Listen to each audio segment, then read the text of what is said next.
नमस्कार, झिरो आवरमध्ये आपलं स्वागत. मी प्रसन्न जोशी. काल एअर इंडियाच्या बोईंग 7878 या विमानाचा अहमदाबाद विमानतळावरून उड्डाण होताच कोसळून अपघात झाला. या अपघातात केवळ एक प्रवासी सुटता विमानातील वैमानिक विमानस्थेवा चमू यांच्यासह 241 जण मृत्युमुखी पडले.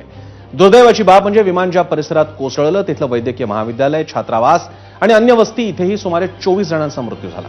याशिवाय 50हून अधिक जण जखमी आहेत. भारतीय नागरी विमान उड्डाणाच्या इतिहासातला हा सर्वाधिक भीषण अपघात होता. या अपघातानंतर आता बचावकार्य आणि तपास कामाला वेग येऊ लागलाय. अपघातग्रस्त विमानाचा महत्वपूर्ण असा ब्लॅक बॉक्स सापडलाय, ज्यातील फ्लाईट डेटा, रेकॉर्डर आणि कॉकपिट व्हॉइस रेकॉर्डरही सापडल्याची माहिती आहे. यामुळे अपघात कसा झाला याचा उलगडा होणार आहे. दरम्यान आज पंतप्रधान मोदींनी विमान अपघातातील जखमींची भेट घेतली आणि संवाद साधला. या विमानात प्राण गमवावे लागलेले गुजरातचे माजी मुख्यमंत्री विजय रुपाणी यांच्या कुटुंबियांची तसंच अपघातातून आश्चर्यकारकरित्या वाचलेल्या रमेश विश्वास यांची मोदींनी भेट घेतली. मोदींनी अहमदाबाद विमानतळावर यावेळी विविध यंत्रणांच्या अधिकाऱ्यांची, मंत्र्यांची बैठक घेतली. अपघाताबद्दल अधिक माहितीशिवाय मदतकार्य आणि जखमींवरील उपचारांची त्यांनी माहिती घेतली.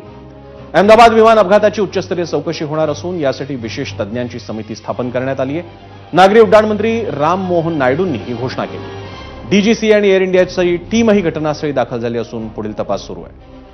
मात्र या विमान अपघातानंतर सर्वात मोठं आव्हान आहे ते जळाल्यानं ओळखी पलीकडे गेलेल्या प्रवाशांच्या मृतदेहांची ओळख आणि ती पटवून त्यांना त्यांच्या नातेवाईकांकडे ते मृतदेह सोपवणं हे मोठं आव्हान आहे. विमान अपघातातील मृत प्रवाशांचं शवविच्छेदन सुरू असून अहमदाबादच्या सिव्हिल रुग्णालयात नातेवाईकांचे डीएनए रिपोर्ट मॅच झाल्यानंतर मृतदेह नातेवाईकांना सुपूर्द केले जात आहेत. विमान अपघातातील आतापर्यंत 192 नातेवाईकांच्या डीएनए टेस्ट पूर्ण झाल्या असून डीएनए मॅचसाठी अजून 72 तास लागण्याची शक्यता आहे. काहींचे नातेवाईक हे देशाबाहेर असल्यानं अजूनही काही जणांच्या डीएनए टेस्ट करणं बाकी आहे.